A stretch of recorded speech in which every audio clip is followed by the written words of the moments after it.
오늘 우리가 살펴볼 말씀은 이사야서 42장입니다.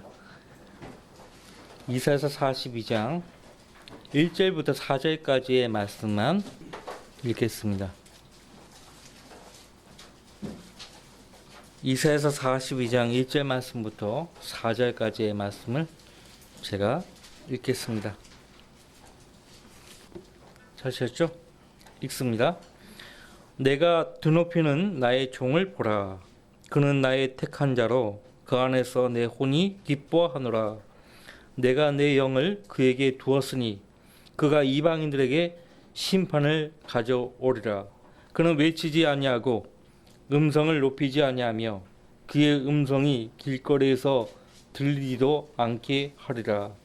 그는 상한 갈대를 꺾지 아니하고 연기나는 심지를 끄지 아니할 것이며 그는 심판을 진리로 가져오리라. 그가 땅에 심판을 세우기까지는 쇠하거나 낙담하지 아니할 것이니 섬들이 그의 율법을 기다리리라. 자, 하나님이요 1절 말씀에서 내가 드높이는 나의 종을 보라고 했어요. 이 말씀을 가지고 제가 말씀을 전하겠습니다. 내가 드높이는 나의 종을 보라. 누구에 대한 말씀인지 아시겠죠? 성경에서 42번째 책이 마가복음이에요. 마가복음은 하나님의 종으로 이 땅에 오셨던 예수 그리스도를 증거하고 있죠. 본문 역시 누가 읽더라도 하나님의 종으로서 이 세상에 오셨던 우리 주 예수 그리스도를 예언한 말씀이에요. 누가 읽어도 예수님에 대해서 하신 말씀인 것을 알 수가 있죠. 하나님은요, 자기 백성, 이스라엘 백성 역시 예수 그리스도처럼 하나님께 온전히 복종하는 그분의 종들이 되기를 원하셨습니다. 하나님께 온전히 복종하는 그분의 종들이 되기를 원하셨다고요. 성경 전체에서 그리고 모든 세대에서 모든 피조물이 본을 받고 따라야 될 하나님의 종은 유일하게 하나님의 아들, 하나님의 종, 우리 주 예수 그리스도 뿐이십니다. 모든 성경은 이 예수 그리스도를 증거하고 있어요. 그리고 주님이 하나님의 종으로서 하나님의 모든 뜻에 온전하고 절대적으로 복종하실 것이라고 예언을 하고 있습니다. 예를 들면요, 시편 51편 16절 말씀 보시면 다윗이 말한 것이거든요. 오 하나님이여 보소서 주의 뜻을 행하려고 내가 왔나이다. 이 말을 직접 고했던 다윗 자신도 그의 전체 삶을 보면 정말 주님의 뜻을 행하려고 내가 왔나이다, 그 고백이 무색할 정도의 엄청난 하나님 앞에서 죄를 지은 것을 우리가 발견하게 되죠. 그 인생의 가장 큰 흠이었다면 히딘 우리아의 일이에요.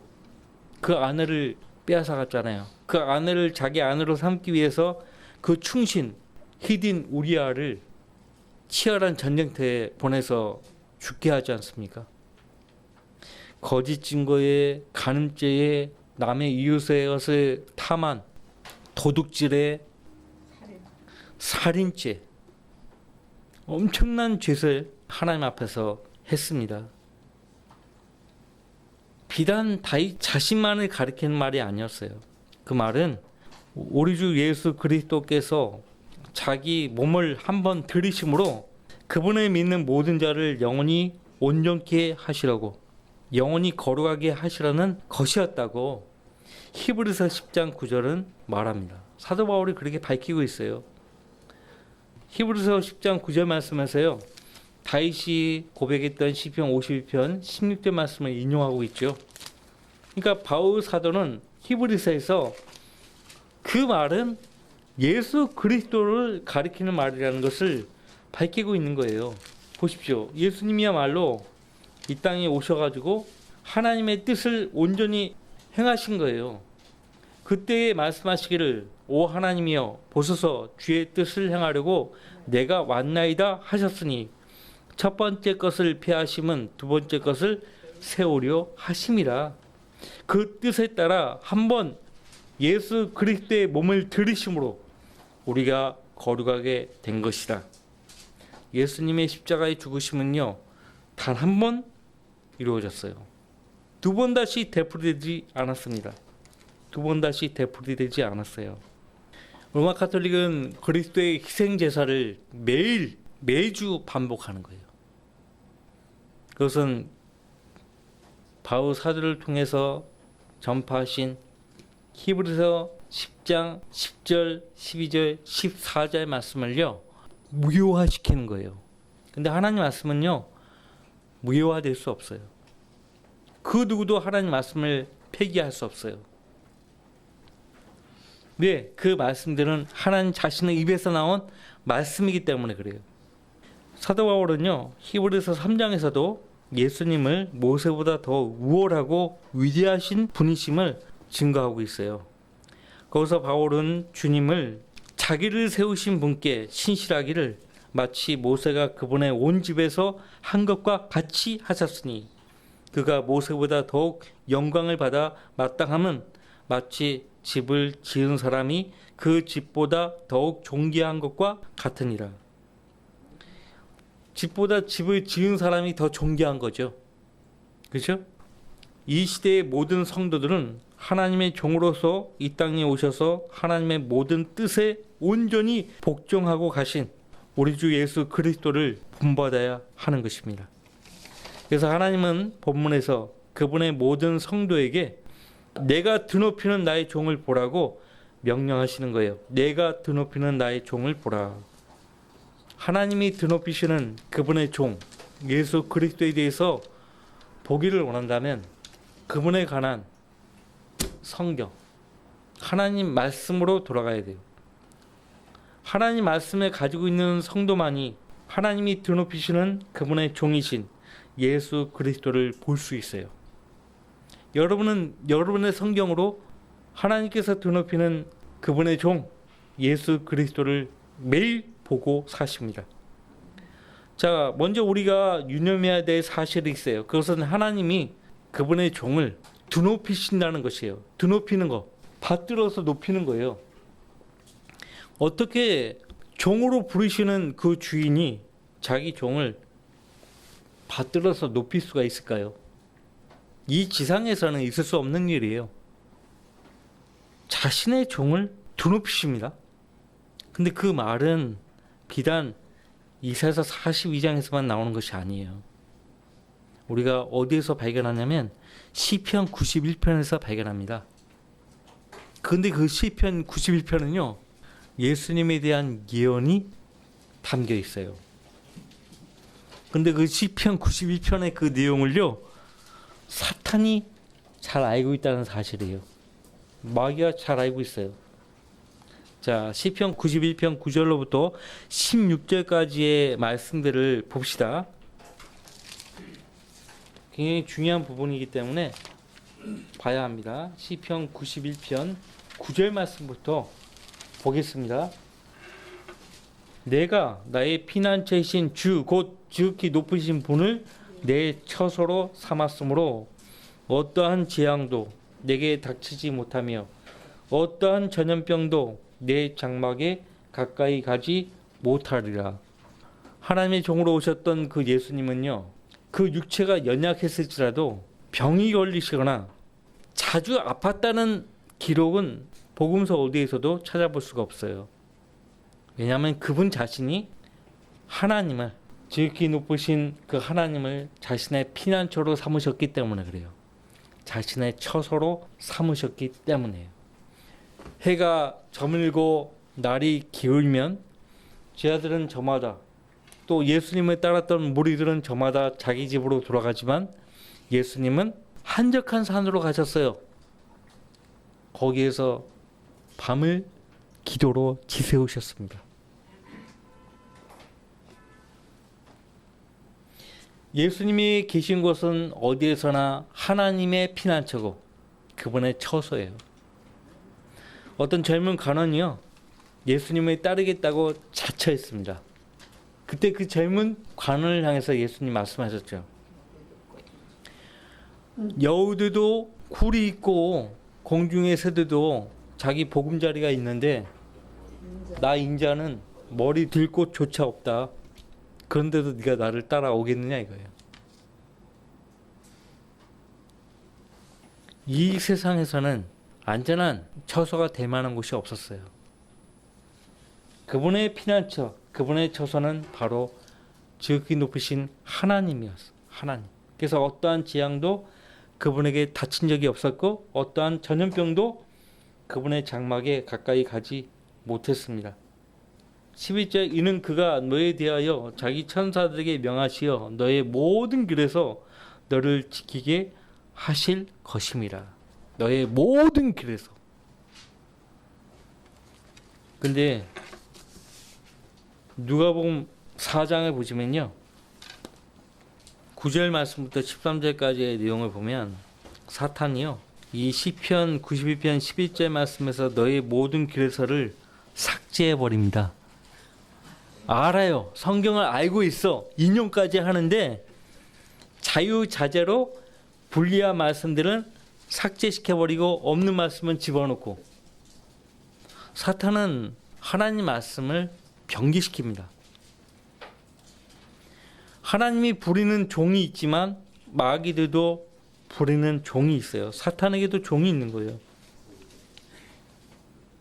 그러니까 이 시편 92편 말씀 보면 하나님이 자기 종을 어떻게 드높이는지 알 수가 있다고요.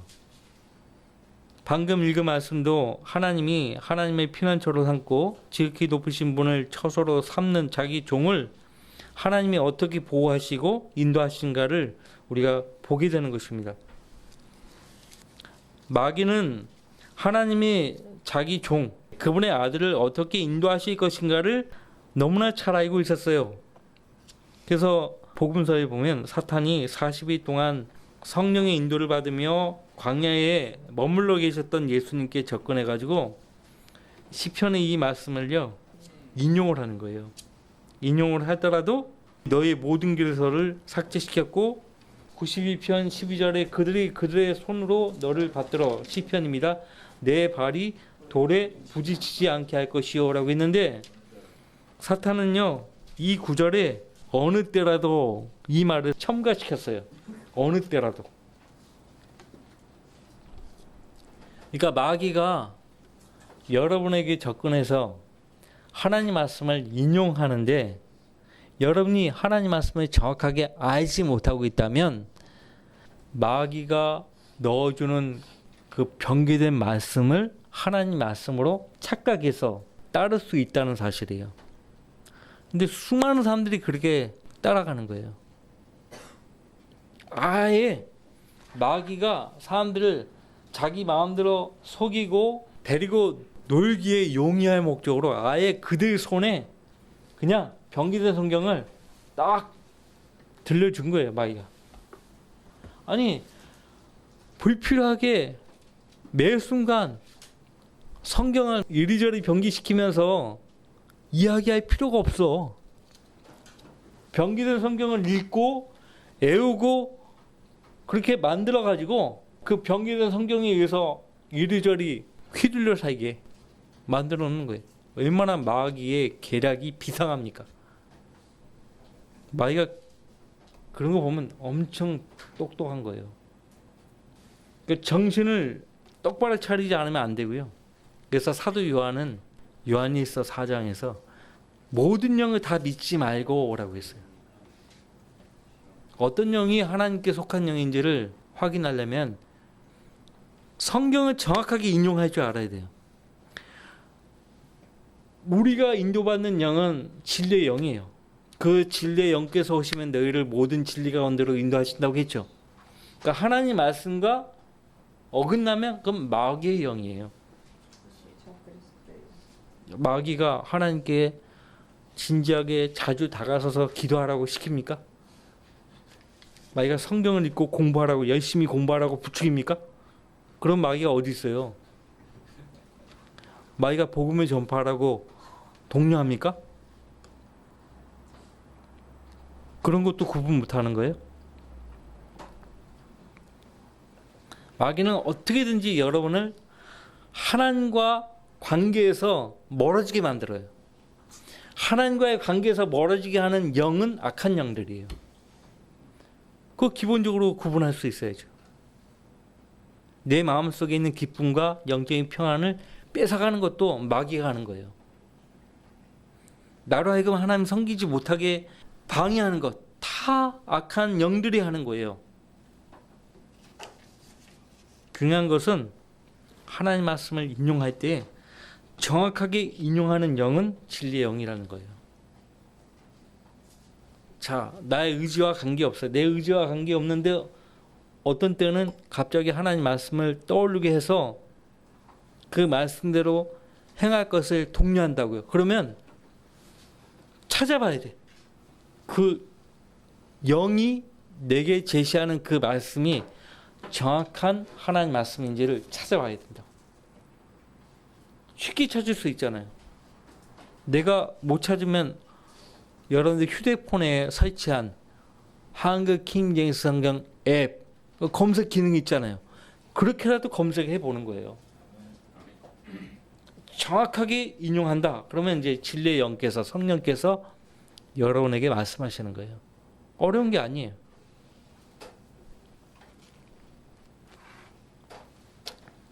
자, 우리 육신은요, 하나님께 내어드리지 않은, 헌신되지 않은 육신은요, 항상 하나님의 말씀과 역행하려고 합니다. 하나님 말씀에 복종하려고 하지 않아요. 절대 복종하려고 하지 않습니다. 성경을 마귀가 변기시켜서 사람들을 미혹한다. 이게 사탄의 역사예요. 이게 사탄의 실체예요. 그거 모르면 사탄이 어떤 존재인지 모르고 사는 거예요. 속고 사는 거죠. 사탄도 하나님 말씀을 알고 있다는 점을 명심하셔야 돼요. 다만 그는 사람들을 속일 때 자기 뜻대로 하나님 말씀에 변개해서 사람들을 속인다는 것이에요. 무시무시한 존재예요. 그러니까 사람들을 속이려고 용이하게 변개된 성경들을 만들어냈다는 거죠. 사탄이 그냥 뭐 관심을 두지 않아도 변개된 성경으로 사람들은 다 속는 거예요. 그냥 다 속는 거예요. 내가 드높이는 나의 종을 보라고 했어요. 아까 시편 91편 12절까지 말씀 봤는데 13절 내가 사자와 독사를 밟으며 젊은 사자와 용도 발로 짓밟으리로다. 재림 때 그렇게 하실 거예요. 그가 나를 사랑하였으므로. 그렇죠? 예수님은 하나님을 사랑하신 분이에요. 그가 나를 사랑하였으므로 내가 그를 구해낼 것이며 그가 나의 이름을 알았으므로 어떻게 해요? 내가 그를 높이리라. 그가 나를 부르리니 내가 그에게 응답하리라. 고난 중에 내가 그와 함께 할 것이며 내가 그를 구해내고 그를 영화롭게 하리라. 내가 장수로 그를 만족케 하여 내 구원을 그에게 보이리라. 실제 하나님에 따랐던 모든 종들이 이 약속의 말씀대로 그렇게 이루어졌어요. 예수님은 죽은 자 가운데서 부활하시지 않았습니까?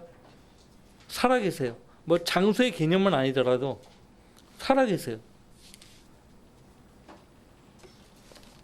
내가 드높이는 나의 종을 보라. 보라, 그는 나의 택한 자로 그 안에서 내 혼이 기뻐하노라고 말씀하고 있죠. 이사야 42장 1절. 내가 택한 자로, 나의 택한 자로 그 안에서 내 혼이 기뻐하노라. 예수님에 대해서 하신 말씀이잖아요. 근데요, 이 말씀이요, 복음서에 몇 번 나오는지 아세요? 3번 나와요. 자, 한 번은 예수님이요, 침례를 받으시고 기도하셨을 때 성령께서 비둘기 같은 형태로 그분 위에 내려오시니까 하늘에서 한 음성이 내려서 말씀을 하셨다고 했죠. 그때 그 하나님 말씀과 똑같은 말이에요. 누가복음 3장 21절 22절. 너는 내 사랑하는 아들이요 내 안에서 내가 매우 기뻐하노라고 하시더라.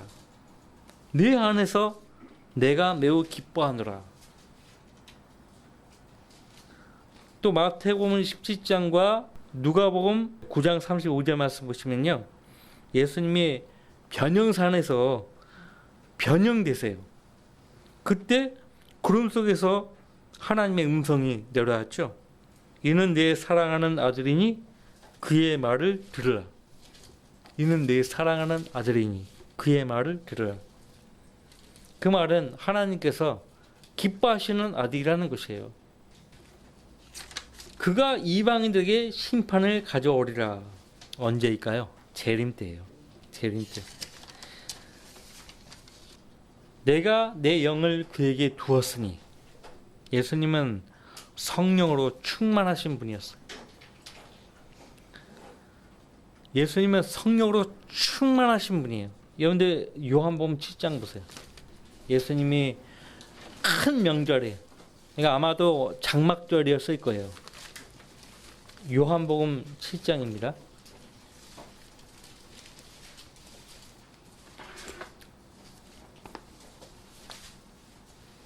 요한복음 7장 37절, 이사야서 42장과 좀 비교를 해보셔야 돼요.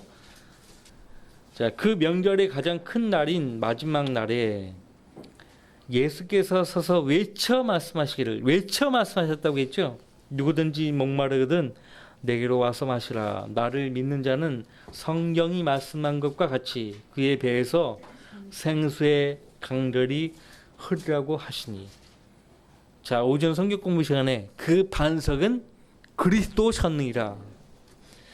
그 옛날 옛 조상 이스라엘 백성이 광야에서 목이 말라 하나님께 고통을 호소했을 때 자기 종에게 반석을 치라고 명령하셨죠.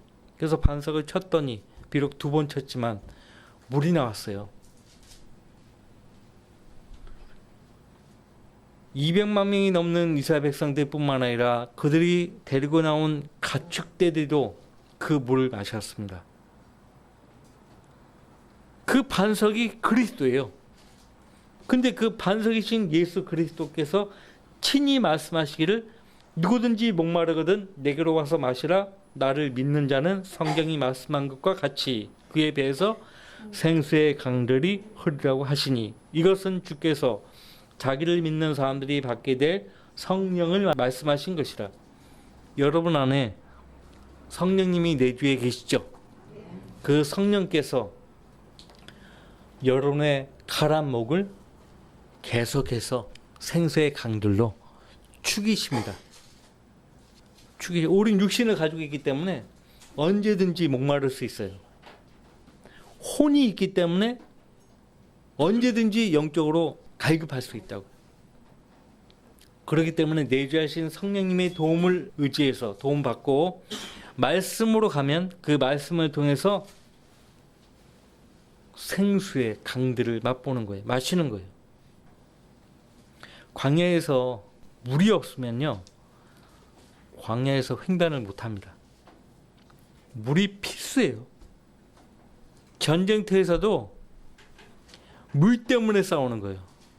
그 물을 마시려고. 물이 얼마나 중요해요. 기름하고 물을 바꾸고 빵하고 바꾸잖아요. 물 마시려고. 물이 그렇게 중요해요. 내가 내 영을 그에게 두었으니, 예수님은 성령으로 충만하신 분이에요. 그 앞서 28절 말씀 보시면, 그러므로 예수께서 성전에서 가르치실 때 외쳐 말씀하셨다라고 말씀하고 있죠. 근데 다시 이사야서 42장 2절 말씀 보시면 그는 외치지 아니하고라고 했어요. 음성을 높이지 아니하며라고 했어요. 이때 외치는 것, 이때 음성을 높이는 것, 이것은요, 다윗왕이요 자신의 군대 대장 요압에게 명령을 내립니다. 백성의 수를 계수하라. 내 앞에 가져오라. 근데 요압이 제지를 했어요. 근데 요압 군대 대장 말도 안 먹혀요. 그때 다윗왕의 목소리가 쩌렁쩌렁했어요. 목소리를 그렇게 강하게 높이니까 그 누구도 어떤 신하도 거기에 대해서 제지를 못하는 거예요. 요압이 명령을 받았기 때문에 명령을 수행하기 위해서 갔어요. 근데 다 그 보고를 올리지 않았다라고 성경은 말하고 있어요. 하나님이 기뻐하시는 일이 아니었기 때문에 그래요. 하나님이 기뻐하시는 일이 아니었어요. 성령 충만하신 그리스도, 인류의 죄 문제를 해결하기 위해서 이 땅에 오신 그리스도는요, 그때 육신적이었던 다윗, 혈기를 부렸던 그 다윗처럼 그렇게 외치지 않았던 거예요. 그렇게 음성을 높이지 않은 거예요. 이 말은 뭐냐면 자기 뜻을 행하기 위해서 오신 분이 아니라는 거예요. 하나님의 뜻을 행하기 위해서 오신 분이라는 것이에요. 그것을 말씀하고 있는 거예요. 그는 외치지 아니하고 음성을 높이지 아니하며 그의 음성이 길거리에서 들리지도 않게 하리라. 근데 우리가 요한복음 7장 읽었을 때 어때요? 그 명절의 가장 큰 날인 마지막 날에 예수께서 서서 외쳐 말씀하시기를, 서서 외쳐 말씀하셨다고 말씀하고 있죠. 모순 아니냐? 모순 아니냐 이거. 그러니까 유대 랍비들은 신약 성경을 거듭떠 버리고 하지 않는데 이런 구절들을 어떻게 찾아가지고 이사서 42장에 이 종은 예수 그리스도가 아니다, 우깁니다. 그렇게 아마도 제2의 이사야나 아마도 우리 민족에 대해서 하나님 말씀하신 것이다, 이렇게 이야기한단 말이에요. 유대 민족이라고 얘기해요. 제2 이사야 아니면 유대 민족, 이렇게 이해한다니까요. 근데 누가 봐도 예수 그리스도예요. 누가 봐도 예수 그리스도예요. 이제 말씀은 초림 때에 오신 예수님이 아니에요. 우리가 봤잖아요. 지금 요한복음 7장에서 초림 때 오신 예수님 서서 외쳐 말씀하셨어요. 또 화도 내셨습니다. 요한복음 2장에 보면 성전에서 장사하는 사람들을 보고 막 화를 내시면서 뒤엎으시고 내 아버지의 집을 강도들의 소굴로 만들지 말라고. 그러니까 2절 말씀은요, 이사야서 42장 2절 말씀은 재림 때 해당되는 말씀이에요. 이 땅에 오셔서 통치하실 예수 그리스도에 대해서 하시는 말씀이라고. 자, 3절, 그는 상한 갈대를 꺾지 아니하고. 상한 갈대, 갈대가 얼마나 약한지 아시죠? 여기서 상한 갈대는 보통 이 당시에 레바논 계곡에서 흔히 볼 수 있는 갈대라고 해요. 그래서 그 주변의 사람들은 뭐 우리 어릴 때 시골에서 풀피리 부리죠. 풀피리.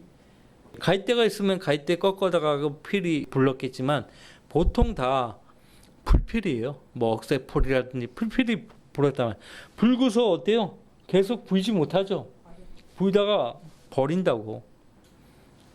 이 당시 레바논 계곡에서 흔히 볼 수 있는 이 갈대, 그것을 꺾어다가 피리 불고 버리고 그렇게 했단 말이에요. 한번 갈대가 그렇게 해서 꺾여지면 상해버립니다.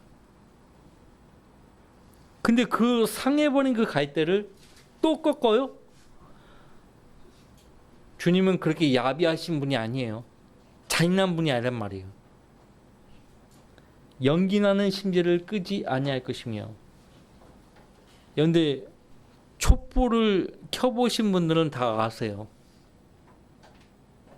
바람이 그렇게 부는데 어때요? 안 꺼지려고 하죠. 이리저리 막 바람이 흔들려서 근데 또 다시 살아나고 그러잖아요. 웬만한 바람으로는 안 꺼지려고 하죠. 근데 그 연기나는 그 심지 있잖아요. 꺼져버린 거예요. 불이 다 꺼져버린 거예요. 그래서 연기가 나는 그 심지를, 연기가 나는데도 바람이 좀 불어주면 다시 불이 붙어요 또. 근데 그것을 보고서도 완전히 꺼버린다. 하나님 그런 분이 아니라는 거예요. 그분의 종은 그런 분이 아니라는 거예요. 그는 심판을 진리로 가져오리라. 이 이사야서 42장 1절 2절 말씀이요. 마가복음에는 없어요. 성경의 42번째 책인 마가복음에는 이런 구절이 정작 없어요. 마태복음 12장에 가면 볼 수 있어요. 그러니까 마가복음 3장에 똑같은 상황을 다루고 있는데도 불구하고 마가복음 3장에는 선지자 이사야를 통하여 말씀하신 바를 이루어지게 하려 함이라는 말씀이 없다는 거예요. 여러분들 되게 웃긴 것은 이사야서 40장부터는 유대 랍비도 그렇고 오늘날 성경학자들도 이구동성으로 이사야서 40장부터는 선지자 이사야가 아닌 알려지지 않는 제2 이사야, 그러니까 어떤 사람이 썼다는 거예요. 자, 그러면 마태복음 12장 봅시다. 17절.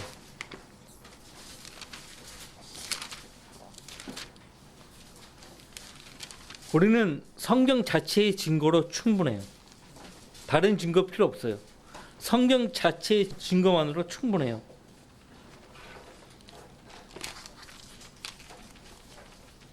마태복음 12장 17절부터 22절까지.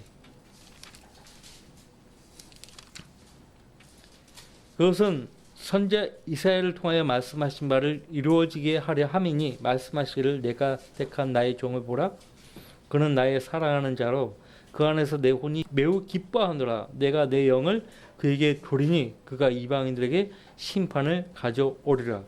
그는 다투지도 아니하고 외치지도 아니하며 아무도 그의 음성을 길거리에서 들을 수 없으리라. 그는 상한 때를 꺾지 아니하고 연기하는 심지를 끄지 아니하리니 그가 심판하여 승리할 때까지 하리라. 또 이방인들이 그의 이름을 신뢰하리라 하신 것이라. 물론 이 마태복음을 기록하는 마태가 예수님이 하셨던 아무에게도 알리지 말라고 당부하셨잖아요.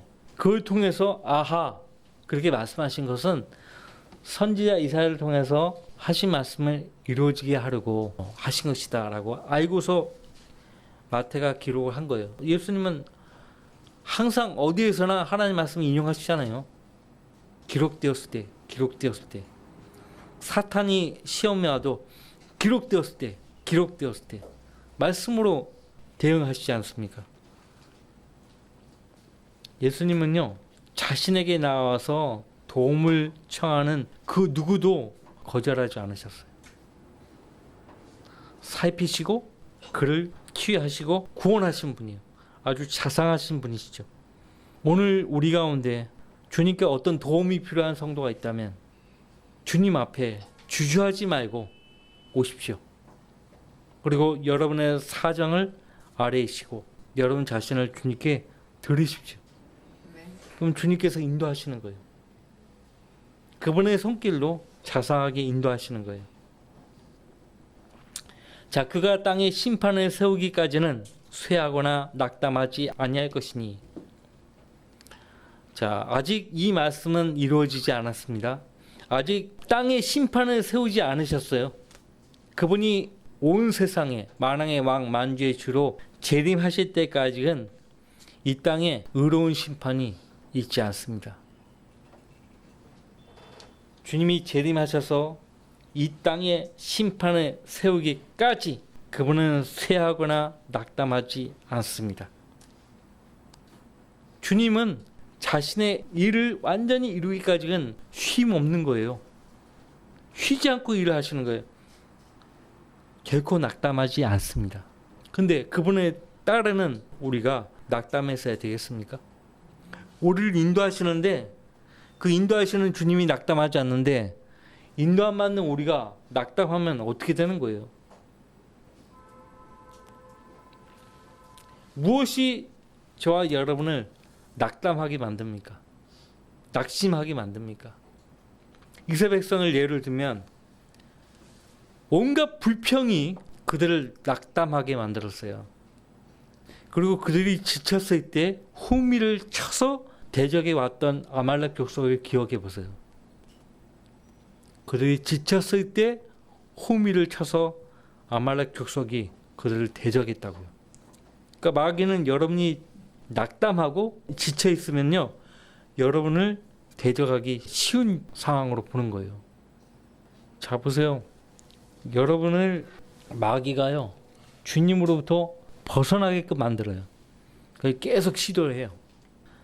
어떤 날은 너무나 바빠가지고 기도를 못하고 그 하루를 마감할 때가 있어요. 마귀가 그렇게 하도록 한다니까요. 성도들은 아무리 바빠도 주님께 나가와야 돼요. 바쁜 그 순간에도 기도할 수 있어야 돼요. 바쁜 그 순간에도 시간을 내어서 말씀을 펼쳐서 읽어야 돼요. 그가 땅에 심판을 세우기까지는 쇠하거나 낙담하지 아니할 것이니 사람들이 그의 율법을 기다리라. 많은 사람들이 그분의 입에서 나오는 온전한 법을 기다릴 거예요. 지금은 아니에요. 지금 그분의 피로 구속받은 성도들 외에는 아무도 그분의 율법을 기다리고 갈망하는 사람들은 없습니다. 근데 실제 예수님이 육신을 입고 이 땅에 내려오셨을 때 그분의 입에서 나오는 모든 말씀이 사람들 마음을 움직였습니다. 그분이 가르치는 것이 서기관들 같지 않다고 했어요. 바리새인들과 같지 않다고 했어요. 그분의 입에서 나오는 그 은혜로운 말씀을 듣기 위해서 사람들이 빽빽하게 무리지어 모였다고 성경은 말씀하고 있죠. 빽빽하게. 지금은 아니죠.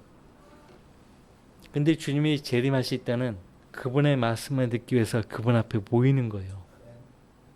그분 말씀을 듣기 위해서. 장막절에는 말씀이 선포되는 거예요. 말씀이신 그분이 그분 입에서 말씀을 선포하시는 거예요. 그분이 직접 말씀하시는 거예요. 다른 누구도 말씀하도록 허용하지 않습니다. 천년왕국 때는. 만약 누군가가 선지자짓을 하면 그 부모가 그 자식을 죽여야 되는 거예요. 자기 아들이 선지자짓을 하면 그 부모가 봤을 때 내버려 두면 안 되는 거예요. 죽여야 되는 거예요. 언제? 천년왕국 때. 왕국 때 무섭습니다. 무서워요. 자, 그가 땅에 심판을 세우기까지는 아니에요. 아직 아니에요. 쇠하거나 낙담하지 아니할 것이니. 현재 우리 주님은 쇠하거나 낙담하시는 분이 아닙니다. 그래서 언제라도 여러분이 믿음의 손으로 예수님 손을 딱 붙잡고 있으면 예수님을 통해서 무한한 힘을 공급받고 사는 거예요. 무한한 힘을 공급받고 사는 거예요. 구약의 성도들이 하나님 앞에 기도할 때요, 낯짝 엎드려서 기도했습니다. 그것은 뭐냐? 주님께 자기 마음이 전달되고 자기 손끝이 주님 손에 전달되는 것을 바라는 겁니다. 물론 복종의 의미도 있어요. 내 마음이 주님 마음에 닿으면, 연결이 되면 주님으로부터 무한한 능력을, 무한한 지혜를 공급받는다는 것을 알기 때문에 앞서간 구약 성도들뿐만 아니라 우리 모든 옛 성도들이 매 순간 주님 앞에 나아갔다고요. 은혜의 보좌 앞에 나아갔다고요. 자, 낙담하지 마세요. 우리가 쇠하거나 낙담하지 말아야 되는 이유가 바로 4절 말씀에 있는 것입니다. 아직 우리 주님이 이 땅의 심판을 세우지 않았기 때문에, 그때까지는 지금 이 순간도 쇠하거나 낙담하지 않고 계시기 때문에 그분을 믿고 따르는 우리 모든 성도들도 절대로 낙담해서는 안 되는 거예요. 무엇이 저와 여러분을 낙담시키는가 이거예요. 불평으로 가득 찼을 때, 두 번째 지쳐 있을 때, 세 번째는 히브리서 12장에서 말하고 있는 대로 쉽게 에워싸는 죄들, 모든 무거운 것, 쉽게 에워싸는 죄, 바로 그것이 저와 여러분을 낙담시키는 거예요.